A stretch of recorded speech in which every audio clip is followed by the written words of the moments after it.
Bonjour et bienvenue dans cette formation virtuelle qui est offerte par le Centre de recherche universitaire sur les jeunes et les familles. Je m'appelle Vanessa Fournier, je suis conseillère en développement de la recherche au CRUGEF et je vais vous accompagner tout au long de cette formation sur la réalisation de revues de la littérature. La formation poursuit plusieurs objectifs. D'abord, de vous familiariser avec les différentes méthodes de synthèse des connaissances. On va voir entre autres quelles sont les questions qu'on doit se poser pour déterminer le type de synthèse des connaissances qui sera adapté vraiment à nos besoins et aux ressources dont on dispose. Ensuite, un petit mot sur les différents types de littérature pour bien les distinguer. On parle ici de la littérature scientifique en opposition à la littérature grise. Puis, le cœur de la formation, vraiment, ce sera de vous présenter les différentes étapes à suivre pour développer une stratégie de recherche documentaire qui est efficace et rigoureuse dans le but de réaliser votre revue de la littérature. On va discuter notamment de la formulation de la question de recherche, de l'identification des concepts, des mots-clés, des sources d'informations, etc. On va également prendre le temps de faire quelques exercices pratiques directement dans les bases de données, puis vous donner quelques outils complémentaires pour la suite de votre revue de la littérature. Donc, après avoir développé votre stratégie, être allé chercher l'information dans les bases, quels outils peuvent vous aider à trier, à mieux gérer, donc à gérer plus facilement l'information que vous allez avoir recensée en vue de son analyse. La formation est donc centrée principalement sur les premières étapes d'une revue de la littérature et non pas sur les phases d'analyse et de synthèse qui, elles, finalement, vont varier selon le type de synthèse des connaissances que vous réalisez. Et évidemment, chacun de ces types de synthèse des connaissances-là mériterait une formation en soi. Avant toute chose, pourquoi réaliser une revue de la littérature? Souvent, cette recension des écrits, cette revue de la littérature, c'est une des premières étapes clés pour orienter, pour structurer et pour justifier une nouvelle recherche. Également, les différentes méthodes de synthèse des connaissances, qu'on parle de la revue de portée, de la revue systématique, de méta-analyse, ce sont des démarches en soi qui contribuent à l'avancement des connaissances dans un domaine spécifique, justement en faisant cet exercice de synthèse, donc de rassembler et d'analyser les connaissances actuelles sur un sujet, et souvent d'y apporter un regard critique. Je cite ici quelques exemples de rôles que peuvent jouer les revues de la littérature, donc quels objectifs elles peuvent poursuivre.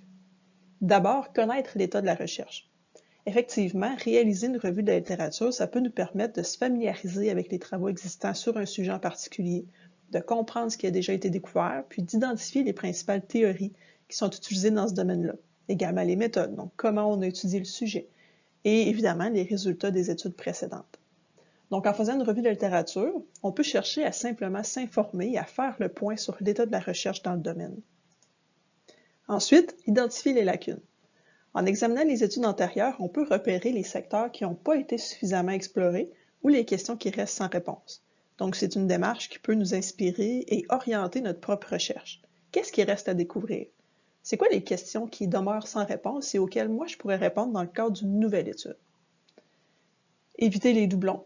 Alors, une revue de la littérature, ça permet de s'assurer qu'on ne va pas justement reproduire inutilement des recherches qui ont déjà été faites, mais qu'on va plutôt apporter une contribution qui est nouvelle et originale. C'est vrai quand on démarre une nouvelle étude empirique, mais aussi quand on souhaite faire une revue systématique ou une méta-analyse, par exemple. Alors, si on fait une revue rapide des écrits, qu'on voit qu'il existe déjà plusieurs revues systématiques ou méta-analyses qui ont recherché à répondre aux mêmes questions qui nous intéressent, généralement, on va éviter de reproduire encore une fois cette démarche et créer un doublon dans la littérature scientifique. Par la suite, la revue de la littérature, ça aide à définir les concepts clés, les théories, les approches méthodologiques qui pourraient être pertinentes pour une nouvelle étude. Alors souvent, on va réaliser une revue rapide des écrits pour nous aider à développer notre cadre théorique, mais aussi notre méthodologie de recherche. On peut faire une revue de littérature, par exemple, pour trouver quels sont les outils standardisés qu'on pourrait utiliser pour mesurer les variables qui nous intéressent. Dernier point, justifier l'importance de la recherche, donc en mettant en évidence les lacunes ou les controverses en littérature, c'est-à-dire des résultats contradictoires d'une étude à l'autre. Une revue qui a bien été réalisée, ça peut renforcer notre argumentaire. Ça nous permet de bien justifier la pertinence scientifique et sociale de la nouvelle étude qu'on propose. C'est quelque chose qui est essentiel, par exemple, pour aller chercher du financement pour notre étude, pour arriver à publier les résultats aussi. On souhaite montrer le côté novateur de nos travaux de recherche. Comme je disais il y a quelques minutes, une revue de la littérature, c'est pas seulement pour orienter et justifier une nouvelle étude empirique qui va apporter des connaissances inédites. C'est aussi une démarche qui contribue à l'avancement des connaissances à sa manière, en nous permettant de recenser et de synthétiser ce qui a déjà été fait dans le domaine. Il y a plusieurs méthodes, plusieurs types de synthèse des connaissances qui peuvent être réalisés, et le choix du type de synthèse des connaissances va dépendre de plusieurs facteurs. Par exemple, de l'objectif de votre recherche, du type de données qui est disponible dans ce domaine-là. Est-ce que c'est plus des données qui sont quantitatives, qualitatives ou mixtes? Le temps également et les ressources dont vous disposez, et même la nature du sujet que vous explorez. Il y a plusieurs questions qu'on peut se poser pour identifier le bon type de synthèse, donc celui le mieux adapté à nos besoins, à notre sujet et à nos ressources. Premièrement, est-ce que mon objectif, c'est de recenser l'ensemble des données probantes en lien avec mon sujet? Est-ce que ma démarche doit vraiment être exhaustive ou c'est plutôt une démarche qui est, disons, exploratoire? Si ce n'est pas le cas, donc si on ne cherche pas l'exhaustivité, la plupart du temps, on va réaliser une revue narrative, ce qu'on appelle simplement une recension des écrits ou au sens large, une revue de la littérature. Habituellement, l'objectif d'une revue narrative, ça va être de faire un état, une synthèse des connaissances sur un sujet en particulier, mais sans chercher à être exhaustif. Peut-être parce qu'on n'a simplement pas le temps ou les ressources pour être exhaustif, ou peut-être parce que c'est simplement pas notre objectif d'être exhaustif. On veut juste un aperçu plus général des connaissances. Dans une revue de la narrative, on n'a pas nécessairement à documenter notre démarche méthodologique ou à suivre une démarche en particulier. C'est un peu plus libre comme démarche, contrairement finalement à une revue systématique où on devrait respecter des normes et suivre une méthode qui est vraiment standardisée. Ici, dans la revue narrative, on ne va pas non plus réaliser généralement une évaluation de la qualité des études et c'est une démarche qu'on peut très bien faire seul, sans impliquer d'autres personnes. Parce que c'est une démarche qui est plus libre en termes de méthodologie, c'est une démarche qui va habituellement être plus rapide à réaliser. Si toutefois votre démarche est exhaustive, donc si vous cherchez à identifier l'ensemble des données probantes sur votre sujet, à ce moment-là, on va se poser d'autres questions pour circonscrire notre méthode. Est-ce que vous allez pouvoir compter sur la contribution d'une équipe de recherche? On parle d'ici d'au moins une autre personne en plus de vous pour vous appuyer dans certaines étapes de votre revue. Parce que pour réaliser une revue exhaustive qui répond aux normes attendues, il est généralement nécessaire que certaines étapes soient réalisées par 2 personnes ou plus pour éviter les biais possibles. Par exemple, la sélection des études à inclure ou non dans votre synthèse devrait se faire par 2 personnes indépendantes. Alors, si vous faites une démarche seule, sans collaborateur, on va revenir à l'option précédente qui est de faire une revue narrative, une simple recension des écrits. Si vous allez pouvoir compter sur des collaborateurs, la prochaine question à se poser, c'est est-ce que vous aurez suffisamment de temps pour réaliser une démarche qui est exhaustive et systématique? À moins que vous prévoyiez travailler à temps plein sur ce projet-là, on va souvent dire qu'une revue systématique, ça prend au moins 1 an à réaliser. Donc, si vous êtes limité en termes de temps, l'option qui s'offre à vous, c'est de plutôt faire ce qu'on appelle une revue rapide. La revue rapide, ça permet de faire une revue qui est relativement exhaustive de la littérature, qui respecte la plupart des critères d'une revue systématique. Par contre, en raison des contraintes de temps, il y a certaines étapes qui peuvent être simplifiées ou même omises.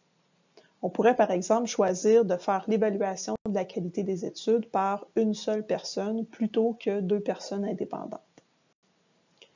Si par contre vous avez suffisamment de temps devant vous, une question à se poser, c'est est-ce que votre sujet est très circonscrit? Donc, est-ce que votre question de recherche, elle est bien définie? Si votre sujet est plutôt large ou si vous souhaitez répondre à plusieurs questions, probablement qu'une revue de la portée serait plus adaptée. La revue de la portée, c'est une méthode qui permet, entre autres, d'évaluer l'étendue de la littérature sur un sujet. La plupart des étapes vont répondre aux normes d'une revue systématique, mais souvent, on ne fera pas d'évaluation de la qualité des études. Je vous donne un exemple. Dernièrement, on cherchait à faire un état des connaissances sur l'insertion professionnelle des jeunes qui ont vécu un placement en protection de la jeunesse. Il y a plusieurs choses qui nous intéressaient à ce moment-là. On souhaitait savoir comment les études définissent le concept d'insertion professionnelle, comment elles le mesurent, donc un aspect un peu plus théorique et méthodologique. Également, quels sont les facteurs qui ont une influence sur l'insertion en emploi de ces jeunes-là, et quelles sont les trajectoires d'insertion après le placement. En plus de tout ça, on voulait aussi savoir quelle est l'efficacité des interventions qui visent à soutenir l'insertion professionnelle de ces jeunes-là. Donc, vous voyez, c'est un sujet qui est très large. On cherche à répondre à plusieurs questions en une seule démarche. Alors, le choix qu'on a fait, c'est de réaliser une revue de la portée. La démarche a pris un peu plus d'1 an. On a mis plusieurs personnes à contribution pour faire une démarche qui est très rigoureuse et exhaustive. Alors, par exemple, il y a 2 personnes indépendantes qui ont fait la sélection des documents à inclure, mais comme il s'agissait d'une revue de la portée, il n'était pas attendu qu'il y ait une évaluation de la qualité des études qui soit faite, et effectivement, on n'en a pas fait. Donc, notre but, c'était de faire le point sur les connaissances, sans égard à la qualité des études. Si au contraire, votre sujet est très précis, donc si par exemple, je cherche à savoir l'efficacité de la thérapie cognitive comportementale sur le traitement des symptômes traumatiques des jeunes qui ont vécu de l'exploitation sexuelle. C'est une question unique, c'est une question précise qui, elle, se prête très bien à une revue systématique. Quand c'est clair que vous avez suffisamment de ressources, que votre question est adaptée pour réaliser une revue systématique, la dernière question, c'est de savoir si vous souhaitez utiliser des méthodes statistiques pour évaluer et synthétiser les résultats des études de manière objective. Si la réponse est non, donc on va y aller tout simplement pour la revue systématique. La revue systématique, ça permet de répondre à une question qui est précise en s'appuyant sur une méthode structurée et reproductible. Alors, normalement, une personne pourrait reproduire votre démarche et arriver au même résultat, puisque vous avez suivi une démarche standardisée. En respectant ces normes-là, vous allez aussi vous assurer d'analyser l'ensemble des études pertinentes. Par contre, après avoir réalisé une revue systématique, il y a une dernière option qui s'offre à vous, qui est de faire une méta-analyse. La méta-analyse, c'est une méthode qui permet de faire une synthèse statistique d'études indépendantes. Donc, elle va permettre de tirer des conclusions que chacune des études, individuellement, ne pouvait peut-être pas tirer de manière autonome. Parce qu'effectivement, parfois, les études n'arrivent pas à montrer des effets significatifs, et parfois, c'est simplement parce qu'elles ont des petits échantillons, qu'elles n'arrivent pas à avoir suffisamment de puissance statistique. Je reviens à l'exemple de la thérapie cognitive comportementale pour le traitement des symptômes traumatiques des jeunes exploités sexuellement. Je pourrais réaliser une revue systématique durant laquelle je recense une douzaine d'études qui ont étudié cette question-là. Quand on regarde les résultats individuellement, toutes les études ont des petits échantillons et arrivent à des résultats qui nous montrent que l'intervention semble avoir un effet positif, mais c'est jamais significatif statistiquement. Alors, un méta-analyse, ça permettrait de combiner les échantillons de ces 12 études, donc d'en faire une seule grande étude, un seul grand échantillon, et de faire des nouvelles analyses statistiques. Comme j'augmente ma puissance statistique, il est possible que je puisse arriver au constat qui montre qu'effectivement, de manière statistiquement significative, l'intervention a un effet positif. Et à ce moment-là, je produis des résultats qui sont nouveaux, qui sont inédits. Bref, il y a plusieurs options quand vient le temps de choisir notre méthode de synthèse des connaissances. C'est pas toujours facile de bien comprendre ce qui correspond le mieux à notre réalité. Donc, je vous mets ici un outil gratuit en ligne, qui est en anglais seulement, malheureusement. Mais sur ce site, vous allez répondre à quelques questions, puis l'outil va vous dire quel type de synthèse est le plus adapté et pourquoi. Donc, dans les dernières minutes, on a parlé de quelques types de synthèses, les plus courants, mais évidemment, il y en a beaucoup plus. Alors, ça peut être intéressant d'utiliser cet outil-là pour guider votre démarche. La Bibliothèque de l'Université Laval offre aussi des informations intéressantes pour mieux comprendre chacune des formes de synthèse des connaissances. Donc, vous trouverez aussi un tableau comparatif pour vous permettre de faire le bon choix de synthèse. Alors, je vous invite à visiter le lien qui va être directement déposé dans le PowerPoint. Maintenant, lors de votre revue de la littérature, il y a plusieurs types de documents que vous pouvez identifier. Probablement que vous avez déjà entendu les termes littérature scientifique, littérature grise. Qu'est-ce que ça veut dire au juste et comment on peut distinguer ces deux principaux types de littérature? Quand il est question de littérature scientifique, on désigne l'ensemble des publications, des documents qui présentent des résultats de recherche, des théories, des analyses, des discussions sur divers sujets scientifiques. Ce sont des documents qui sont soumis à un processus de révision par les pairs avant d'être publiés, ce qu'on appelle les peer reviews, ce qui garantit finalement une certaine rigueur et qualité dans les travaux qui sont présentés. Ça inclut des articles de revues scientifiques, mais aussi des livres scientifiques, par exemple des ouvrages collectifs quand ceux-ci ont été produits par un processus de révision par les pairs. La littérature grise, elle, désigne les documents et les publications qui sont produits par des organismes, des institutions ou des individus, mais qui ne sont pas contrôlés par les chemins officiels de l'édition scientifique. Donc, qui ne sont pas issus de revues scientifiques révisées par les pairs ou d'une maison d'édition, par exemple. Et parce qu'ils ne sont pas soumis à ce processus de révision par les pairs, ça peut, dans certains cas, poser des questions sur le plan de la qualité et de la fiabilité. Littérature grise, on parle par exemple des rapports d'évaluation, des publications gouvernementales, des protocoles de recherche, des mémoires, des thèses, etc. On arrive maintenant au cœur de la formation. Donc, comme je vous le disais, pour réaliser une revue de la littérature, l'étape à ne surtout pas négliger, c'est le développement de votre stratégie de recherche documentaire. On va discuter dans les prochaines minutes de plusieurs points importants pour développer une stratégie rigoureuse et efficace. La recherche documentaire, c'est tout un art, c'est quelque chose qu'on ne peut pas faire à l'aveugle. Donc, il y a certains éléments qui sont essentiels à savoir pour bien guider votre démarche. La première chose, étrangement, qu'on nommait parfois, c'est de prendre le temps de bien planifier votre recherche documentaire et surtout, de conserver des traces de votre démarche. Je vais certainement le répéter plusieurs fois dans les minutes qui suivent, mais conserver des traces de vos réflexions concernant votre stratégie, de vos choix méthodologiques, etc. Et avant de vous lancer dans la rédaction d'une stratégie de recherche, prenez le temps de vous poser les bonnes questions et de clarifier vos besoins. Donc, quel est l'objectif de votre revue de la littérature? Est-ce que vous allez impliquer d'autres collaborateurs? À quel type de résultats vous vous attendez? C'est quoi votre échéancier? De quelles ressources, de quels outils vous disposez, vous allez avoir besoin? Alors, c'est toutes des questions qui sont importantes pour choisir, oui, le bon type de synthèse à réaliser, mais aussi pour déterminer vos critères d'inclusion et d'exclusion, pour déterminer ça va être quoi vos sources d'information, bref, qui vont guider le développement de votre stratégie de recherche documentaire. Quand nos objectifs sont bien établis, qu'on sait vers où on s'en va et à quoi on s'attend, la prochaine étape va être de formuler votre question de recherche en gardant en tête qu'une question de recherche qui est trop générale va certainement entraîner une surabondance de l'information. Alors, votre stratégie de recherche risque de générer trop de résultats et vous allez être limité dans votre capacité à traiter ces résultats-là. Une stratégie de recherche documentaire qui, par exemple, génère 10 000 résultats, je vous le dis tout de suite, c'est trop. Je donne un exemple ici. Quels sont les facteurs de risque des troubles psychologiques chez les populations à risque? Donc là, de quels troubles psychologiques on parle? C'est quoi une population à risque? Donc, vous voyez, c'est très large comme question de recherche. Mais au contraire, une question qui est trop pointue va faire en sorte que ça va être difficile de repérer l'information.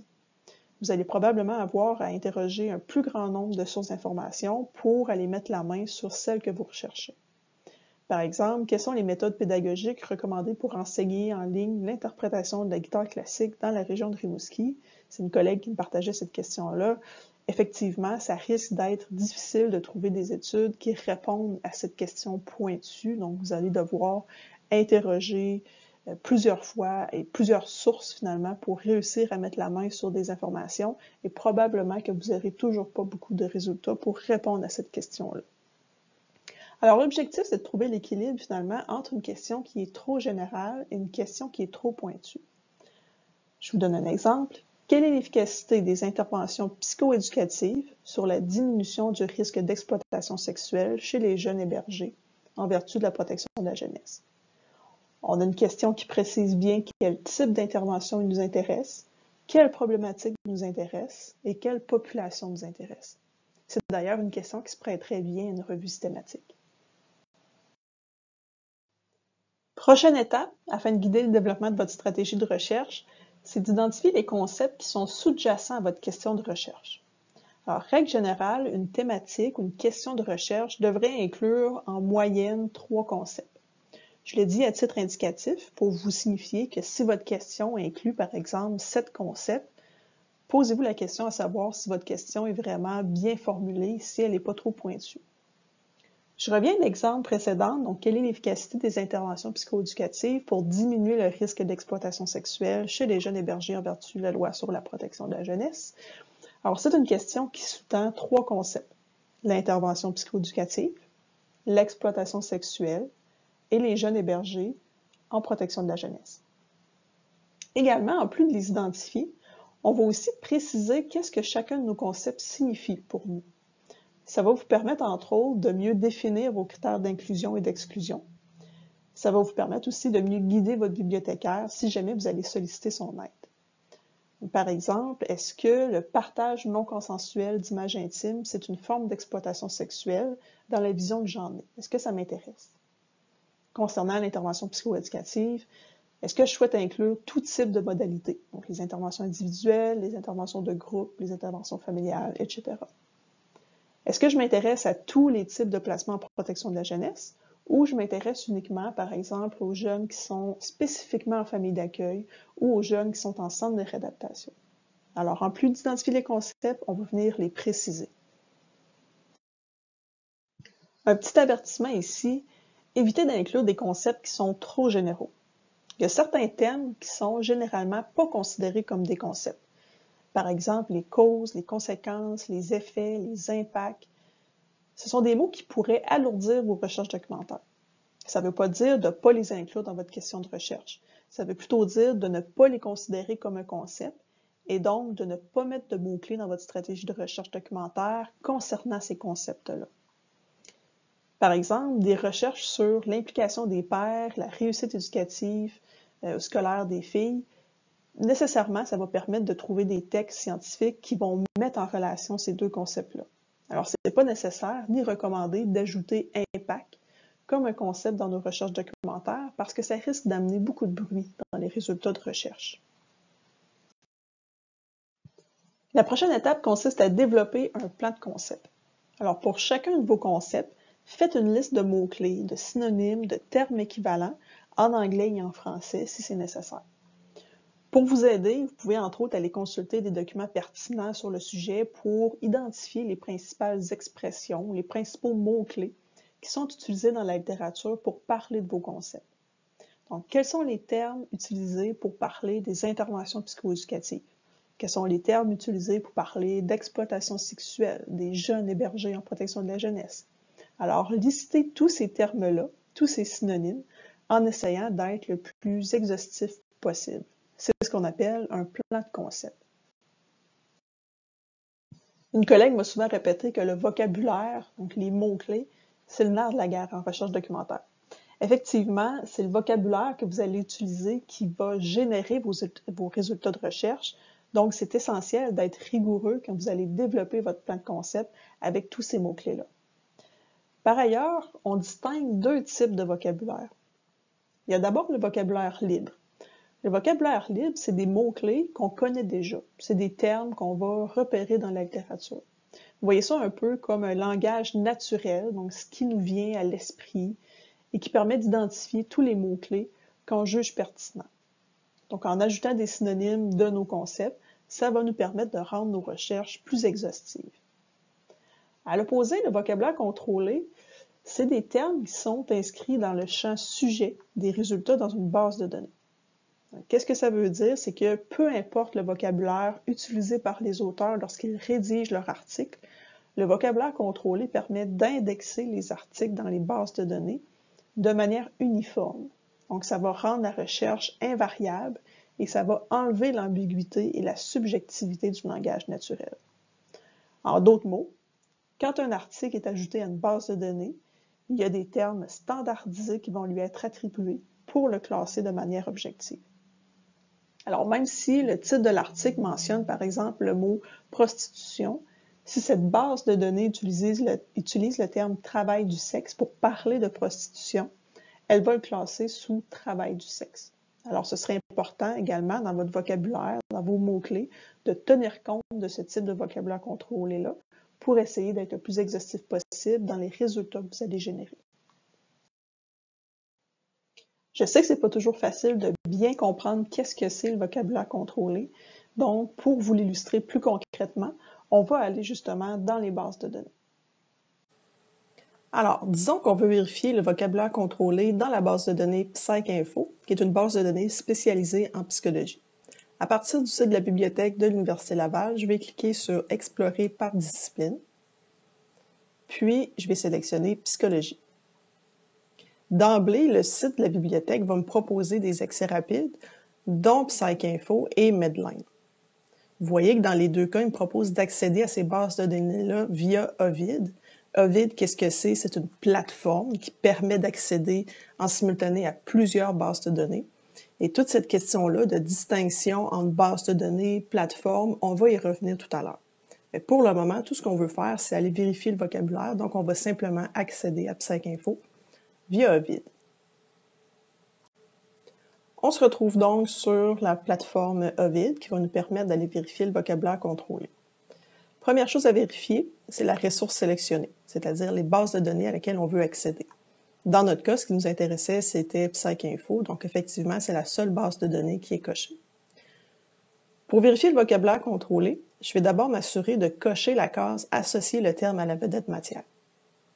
Ensuite, dans l'espace de recherche, je vais inscrire un concept ou un mot-clé lié à ma recherche ou à ma question de recherche pour aller vérifier quel est le vocabulaire contrôlé associé à ce concept-là ou à ce mot-clé-là. Pour ma part, je me spécialise dans l'exploitation sexuelle des mineurs, donc je voudrais vérifier quel est l'équivalent vocabulaire contrôlé de l'expression « sex trafficking ». Je vais simplement cliquer sur « Term Finder », mais je pourrais aussi simplement cliquer sur « Rechercher » et dans tous les cas, étant donné qu'on a une seule expression et qu'on a coché associé le terme à la vedette matière, on va se diriger vers le vocabulaire contrôlé. Alors, vous voyez ici, sex trafficking, effectivement, c'est une expression qui est répertoriée comme étant un vocabulaire contrôlé, donc c'est déjà la bonne expression. Ici, Ovid nous propose dans la base de données PsycInfo d'autres termes qui pourraient être du vocabulaire contrôlé, effectivement liés à notre sujet. Mais dans ce cas-ci, on voit que non. Bon, ce qui serait vraiment le plus près de ce qui nous intéresse, c'est le sex trafficking. Donc, je vais cliquer sur sex trafficking pour aller vérifier s'il y a des termes qui sont encore plus spécifiques. Donc, l'information qu'on retrouve ici, c'est par rapport à notre vocabulaire sex trafficking. On voit le nombre de documents qui sont répertoriés finalement sous ce vocabulaire contrôlé-là. Et ensuite, on nous propose des termes un peu plus larges. Donc là, Ovid nous dit, est-ce que dans PsycInfo, ce qui vous intéresse, c'est peut-être plus la question générale du human trafficking ou de la violence sexuelle? Dans mon cas, c'est pas le trafic humain, c'est vraiment la question du sex trafficking. Donc, j'aurais tendance à dire que sex trafficking est effectivement encore le bon vocabulaire contrôlé pour mon concept. Également, il va me proposer des termes qui sont reliés.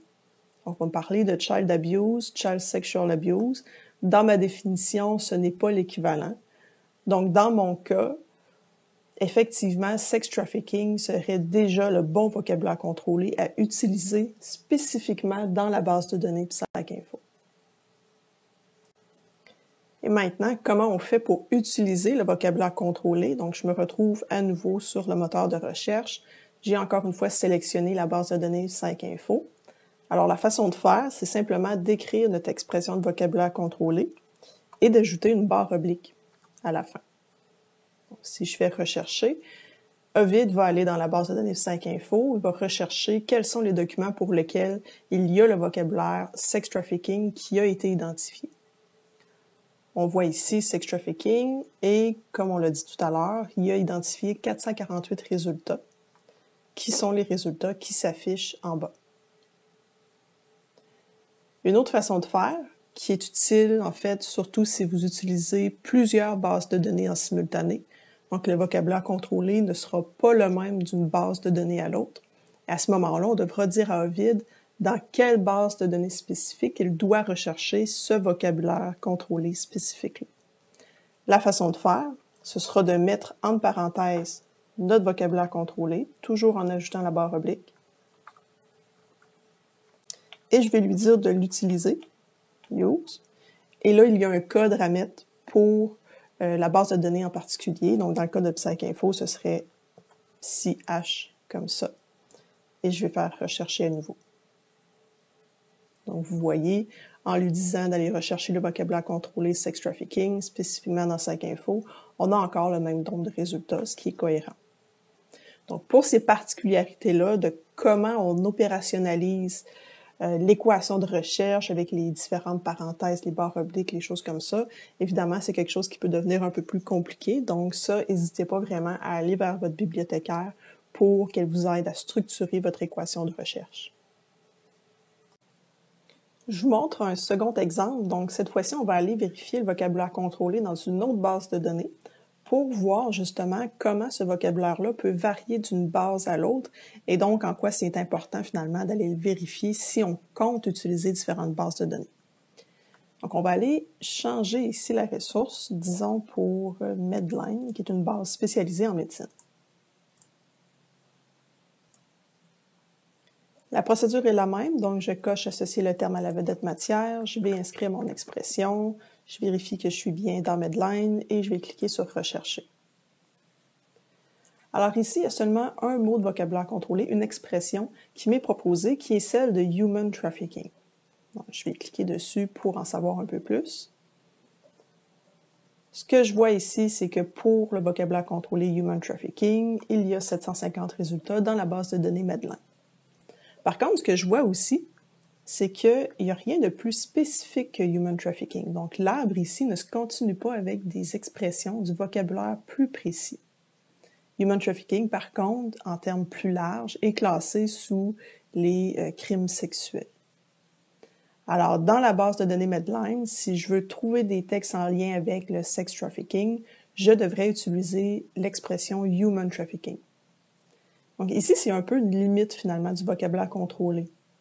Parce que quand on étudie des sujets qui sont relativement spécifiques, pointus, qu'il y a des concepts qui sont précis, ça se peut qu'il n'y ait pas de vocabulaire contrôlé qui soit équivalent. Donc ça se peut que le vocabulaire contrôlé soit un peu plus large finalement que ce que je recherche réellement. Dans le cas du human trafficking, en plus du sex trafficking, je risque d'avoir des résultats qui sont en lien, par exemple, avec le trafic de la main-d'œuvre, donc à des fins de travail. Et c'est pas quelque chose qui m'intéresse. Donc, si je prends la décision d'utiliser le vocabulaire contrôlé human trafficking, je dois m'attendre à avoir un peu de bruit dans mes résultats, donc à avoir certains résultats qui seront pas pertinents. À ce moment-là, c'est vraiment une décision qu'on prend. Est-ce que je veux l'inclure ou pas, au risque de peut-être passer à côté de certains documents ou au risque finalement d'avoir beaucoup de documents à traiter qui ne sont pas pertinents. Alors, c'était deux exemples spécifiquement via la plateforme Ovid. Donc, on a regardé PsycInfo, Medline. Évidemment, il y a différentes façons d'accéder à ce vocabulaire contrôlé-là. Encore une fois, je vous invite à en parler à votre bibliothécaire. On revient donc à notre étape 4 qui était d'identifier les mots-clés. Pour développer votre stratégie de recherche, mon meilleur conseil, c'est de mettre à profit finalement plusieurs méthodes pour aller identifier les mots-clés qui sont liés à vos concepts. Vous pouvez consulter des documents de référence, c'est-à-dire des articles récents que vous jugez qui sont pertinents pour votre thème de recherche et aller identifier les mots-clés qui sont utilisés par les auteurs. Donc, examiner le titre, le résumé et identifier ces mots-là. Vous pouvez aussi faire une recherche exploratoire dans la base de données de votre choix pour examiner les premiers résultats puis voir les termes qui ressortent pour parler de votre sujet. Juste quelques tests pour vous inspirer. Donc, vous pouvez par exemple écrire simplement « sex trafficking » ou peu importe votre concept, regardez les titres encore une fois des articles qui vont sortir et peut-être que vous allez voir apparaître des nouveaux mots. Vous pouvez aussi consulter un expert de contenu, donc une personne qui connaît bien le sujet, qui pourrait valider vos mots-clés, puis aussi vous en suggérer des nouveaux. Et finalement, utiliser le thésaurus des bases de données, thésaurus où on était tout à l'heure, donc le répertoire de vocabulaire contrôlé, pour aller identifier quelles sont les expressions en termes de vocabulaire contrôlé qui sont liées à vos concepts. Donc, multiplier ces stratégies-là pour développer un plan de concept qui va être le plus exhaustif possible. Ici, c'est un exemple de plan de concept où on s'intéresse à la transition à la vie adulte des jeunes placés. Donc, on voit à droite qu'on a listé l'ensemble des mots-clés, des expressions qui sont liées à ces deux concepts-là. On a aussi vérifié dans chacune des bases de données qui nous intéressent quel est le vocabulaire contrôlé pour le concept de transition à la vie adulte. Parce qu'effectivement, chaque base de données, comme je le disais tout à l'heure, utilise son propre vocabulaire. Alors, si vous souhaitez utiliser le vocabulaire contrôlé, ça va être nécessaire de vérifier quel est ce vocabulaire dans chacune de ces bases-là. Cinquième étape, c'est d'identifier vos sources d'information. Souvent, le choix des sources dépend des sources auxquelles vous avez accès, parce que votre université ou votre organisation est probablement abonnée à certaines bases ou certaines plateformes en particulier et non à d'autres. Donc, dans le choix des sources, c'est important d'en tenir compte et de s'assurer qu'effectivement, vous aurez accès à ces sources d'information-là. Vous pouvez vous référer à votre bibliothèque pour en savoir plus. Parmi les sources d'information, les bases de données bibliographiques, évidemment, sont incontournables pour trouver les articles récents publiés dans les revues scientifiques.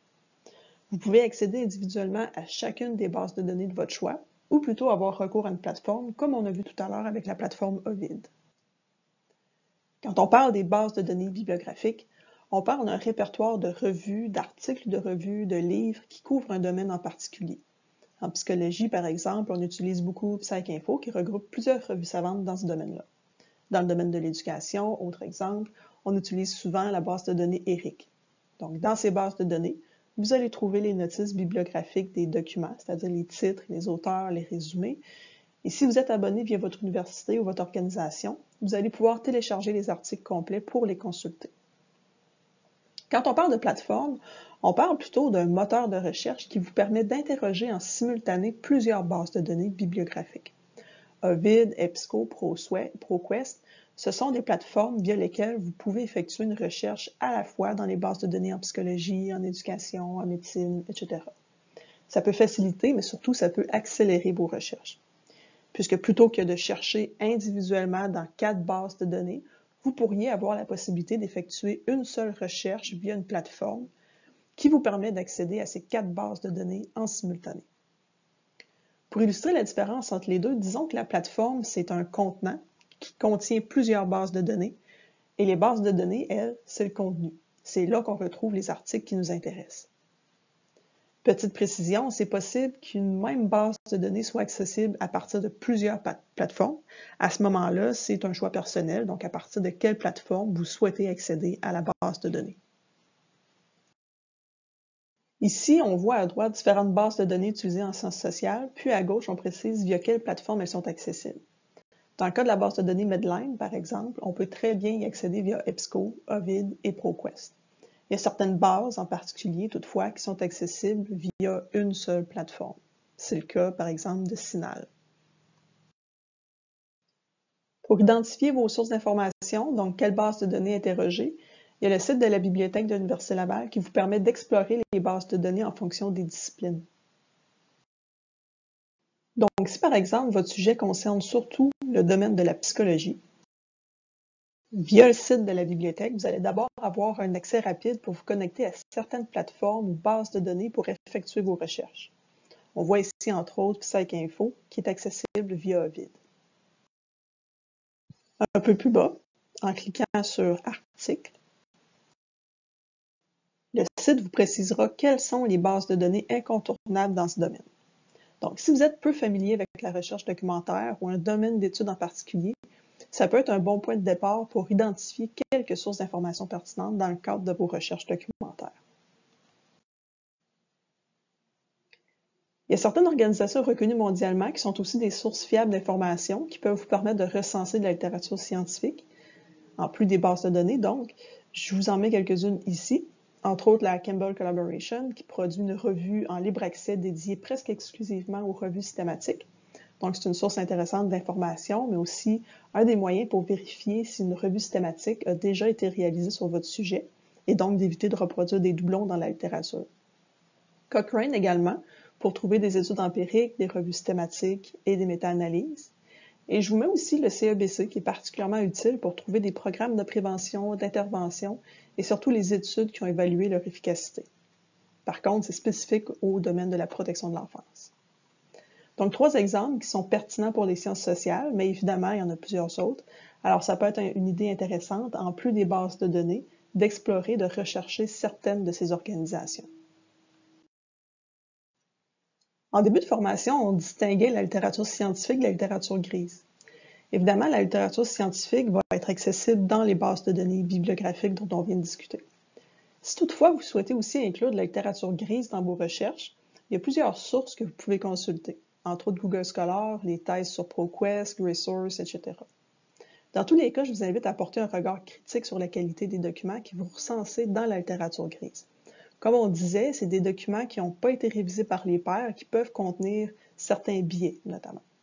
Pour porter un regard critique, vous pouvez par exemple vous demander si le document est produit par une organisation ou un auteur réputé dans son domaine, s'il a été cité plusieurs fois par d'autres auteurs, ce qui est une information normalement qui est disponible sur Google Scholar. Vous pouvez aussi vérifier si le document inclut une liste de références ou une bibliographie, donc s'il est transparent par rapport à ses sources d'information, s'il annonce clairement son objectif, s'il précise sa méthodologie, etc.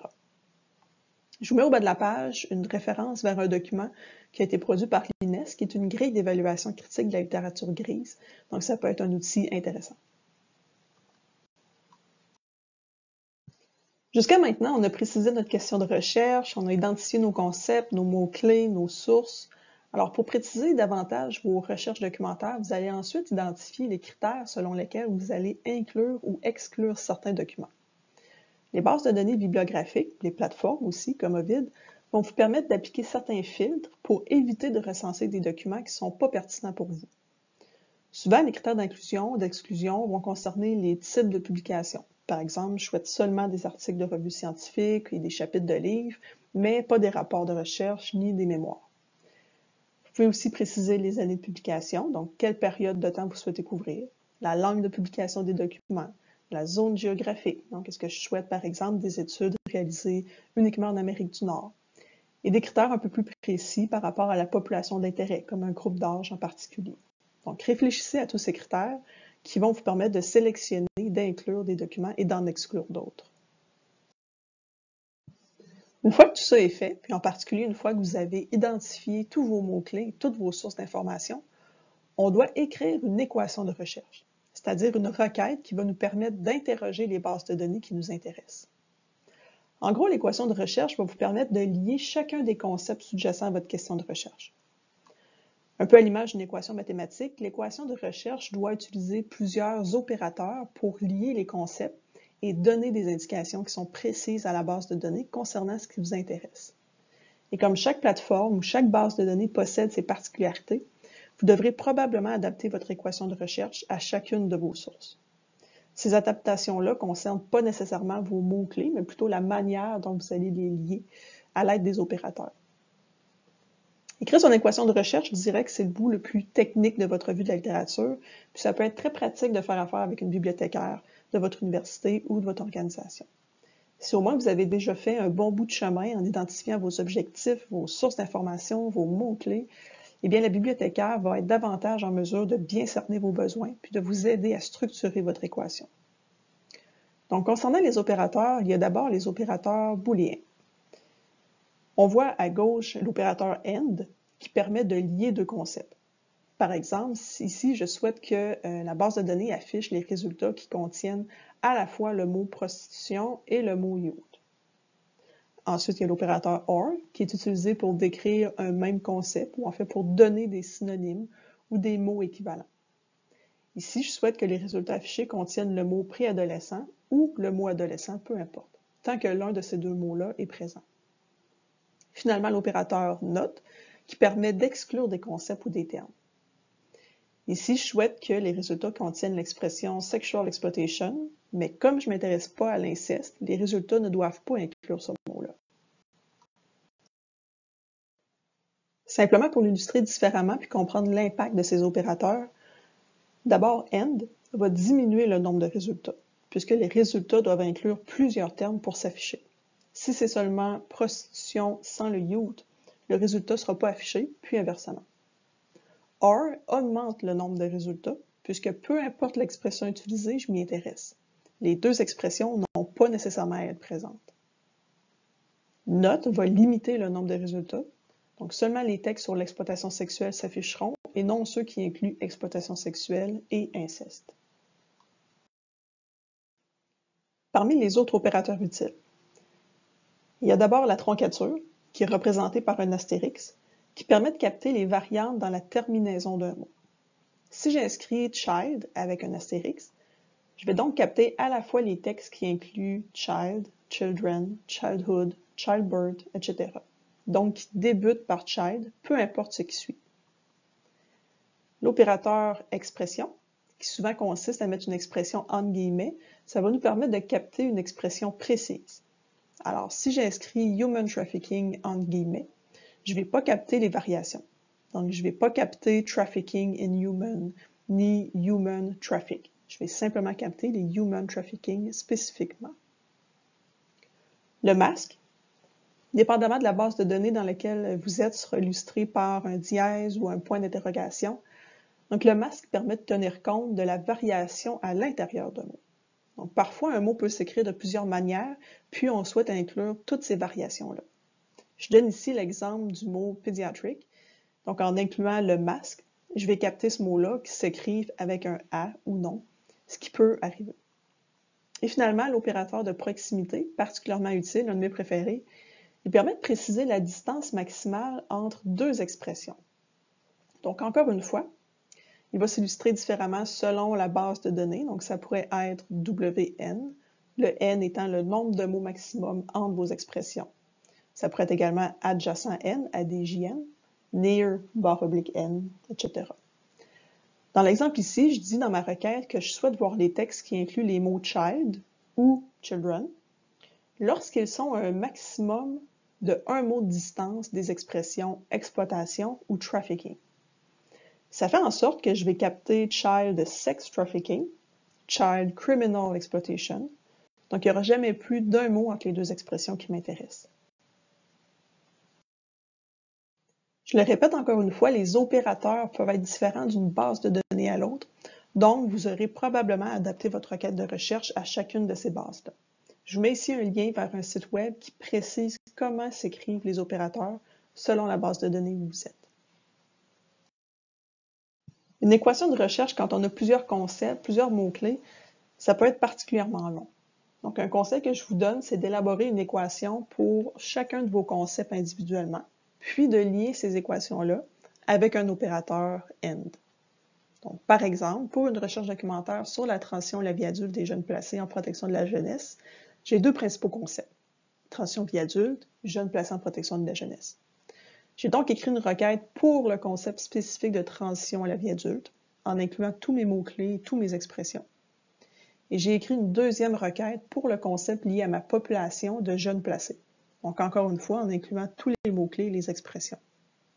Lorsque je vais me rendre dans la base de données pour effectuer mes recherches documentaires, je vais utiliser ces deux équations individuellement, puis dire à la base de données de les jumeler. On va voir tout à l'heure concrètement comment faire. Pendant le processus d'élaboration de votre équation de recherche, faites des tests directement dans les bases de données pour voir, entre autres, l'impact sur le nombre et sur la pertinence des résultats quand vous ajoutez ou quand vous retirez un mot-clé, par exemple, ou quand vous ajoutez ou retirez un opérateur. Vous pouvez exécuter votre équation puis prendre le temps d'analyser un peu les résultats qui s'affichent. Est-ce que les résultats sont pertinents? Est-ce qu'il y en a beaucoup ou est-ce qu'il n'y en a pas assez? Quels sont les mots-clés qui semblent les plus importants, donc qui apportent le plus de résultats pertinents? Ou au contraire, est-ce qu'il y a certains mots-clés qui semblent générer des résultats qui ne sont pas pertinents? Peut-être que ça serait préférable de les retirer de votre équation si c'est le cas. Cette analyse-là va vous permettre d'identifier les forces et les points faibles de votre équation de recherche, puis d'apporter les modifications nécessaires.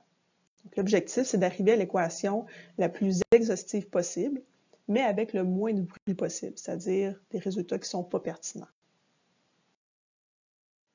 Quand vous testez votre équation, quoi faire si en bout de ligne, vous avez peu de résultats?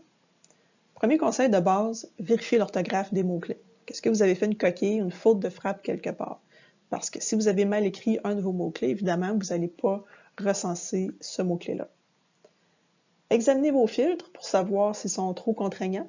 Par exemple, vos filtres géographiques. Peut-être qu'il faudrait inclure plus de zones géographiques. Reformulez vos concepts s'ils vous semblent trop restrictifs ou trop pointus. Parce que le problème peut peut-être partir de votre équation de recherche à la base. Vous pouvez aussi ajouter des mots-clés, ajouter des synonymes pour chacun de vos concepts. Essayez également votre stratégie dans une autre base de données. Peut-être que le problème, c'est que vous ne cherchez pas l'information au bon endroit. Effectuez vos recherches dans tous les champs plutôt que dans le titre et le résumé, parce qu'habituellement, on veut limiter les recherches à ces deux champs-là, mais une des possibilités pourrait être d'élargir vos champs de recherche. Utilisez les opérateurs de proximité avec de moins courts intervalles. Donc, par exemple, adjacent 5, puisque peut-être que vous êtes trop restrictif avec cet opérateur de proximité. Utilisez davantage la troncature pour avoir plus de variation dans les expressions choisies. C'est quelques-unes des stratégies qui pourraient vous permettre d'aller chercher un plus grand nombre de résultats si c'est problématique, le fait que vous en avez trop peu. Au contraire, quoi faire si vous avez trop de résultats?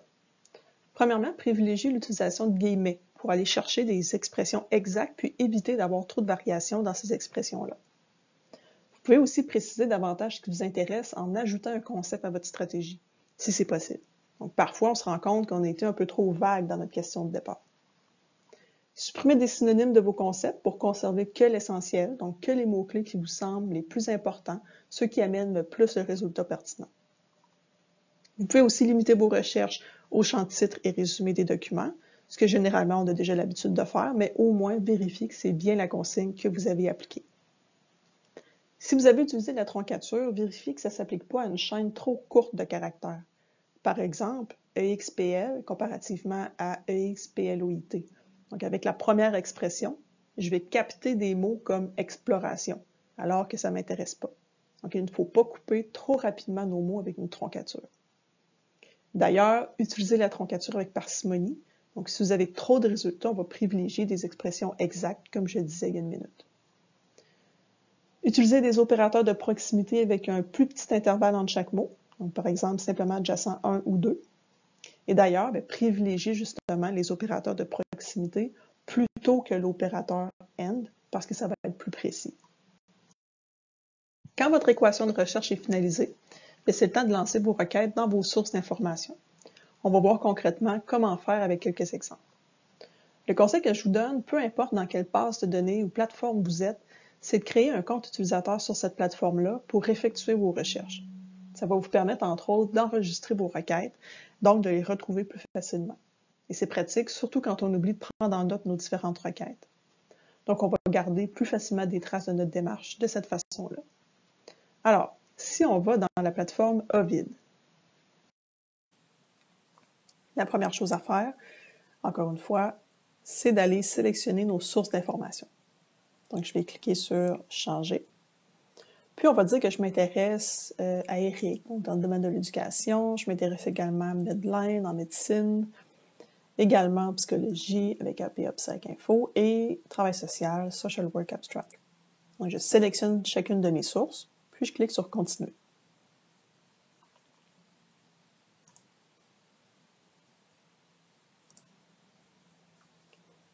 Actuellement, je vais faire une recherche classique. On voit que les 4 bases de données que j'ai ajoutées sont bien présentes.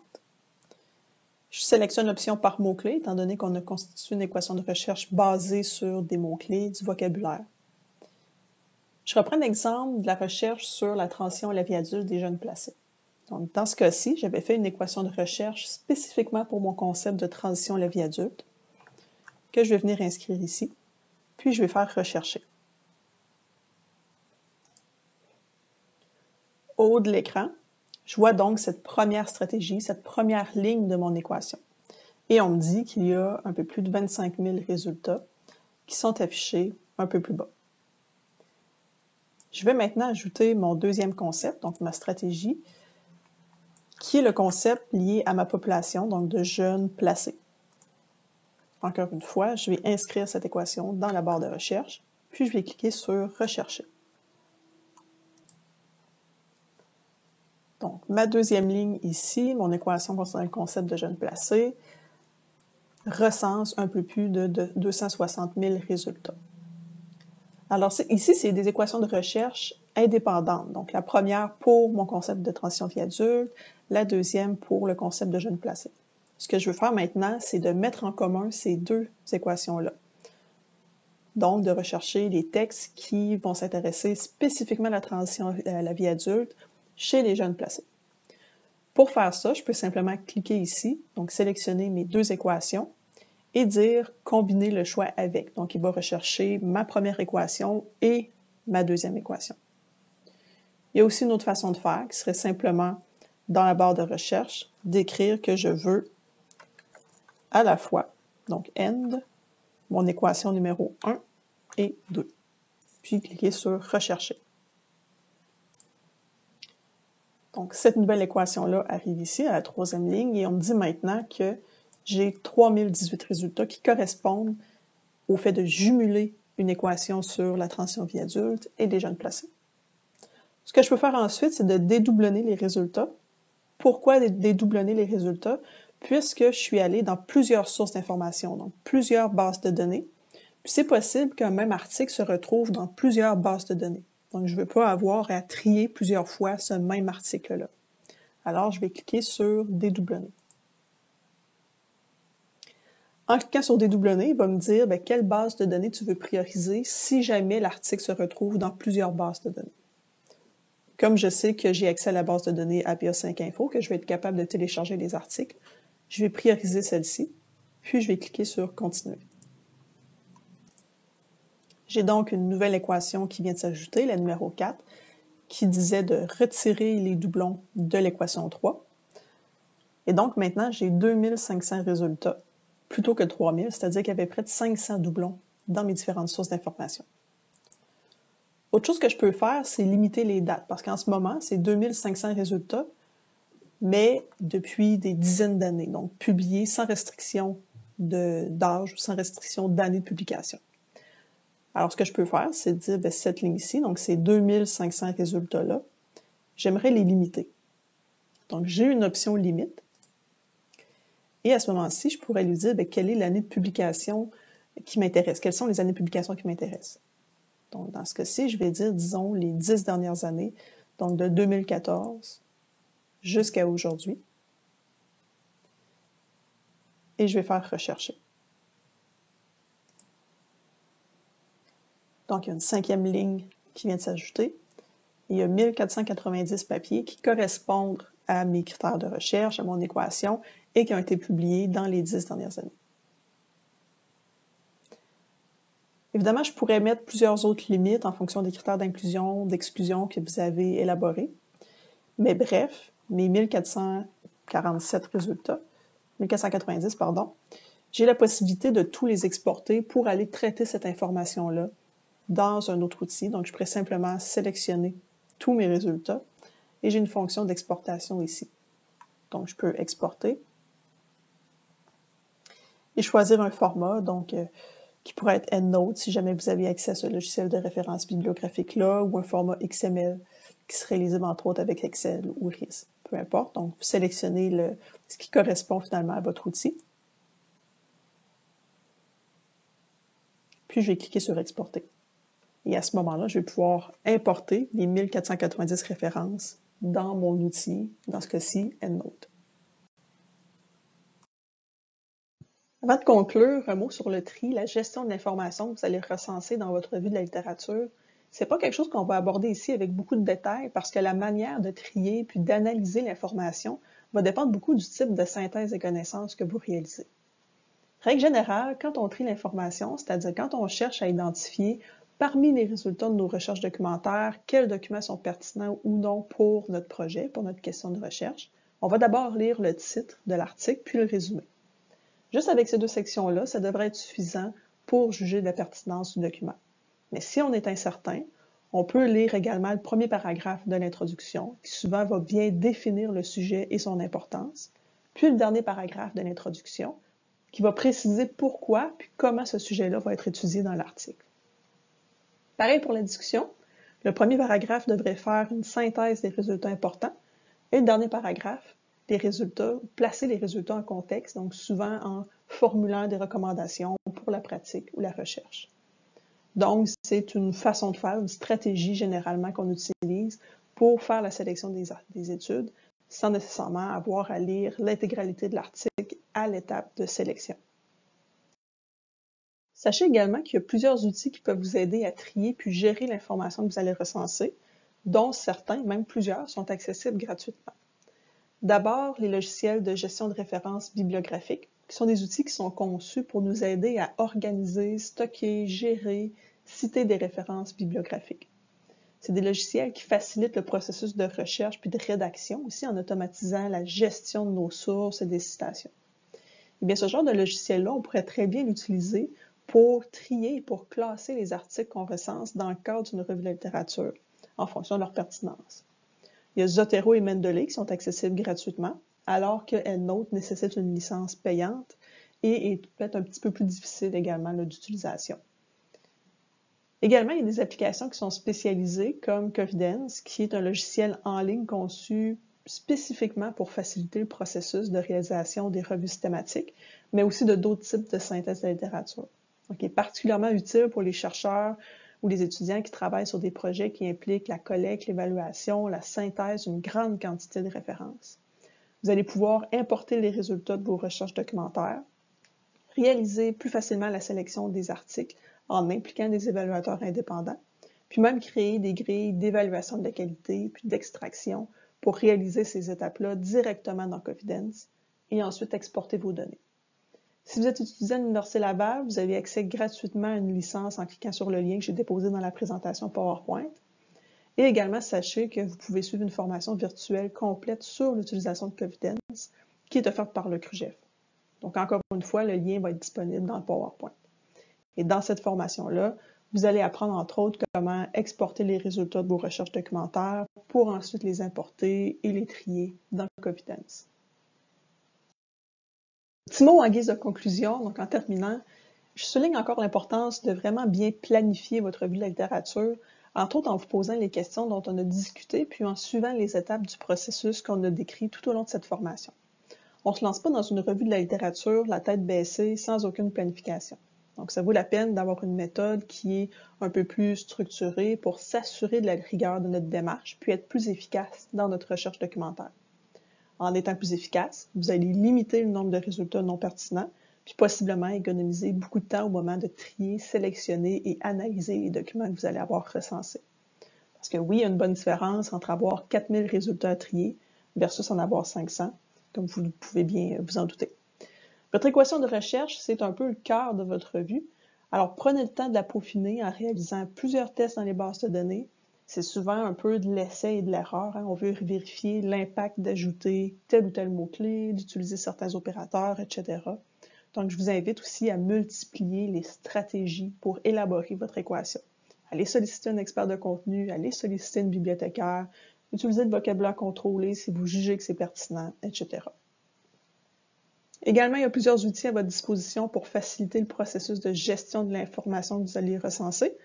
On en a nommé très rapidement, mais Zotero, Confidence, entre autres. Donc, ça vaut la peine de les explorer, d'explorer leurs fonctionnalités, puis voir si c'est des outils qui pourraient vous faciliter la tâche. Et surtout, documentez votre démarche. Donc, documentez vos choix, documentez votre méthode, votre équation de recherche, de tenir un carnet de recherche avec les équations que vous avez testées, les sources d'informations, le nombre de résultats que vous avez obtenus, ça peut être une bonne stratégie à mettre en application.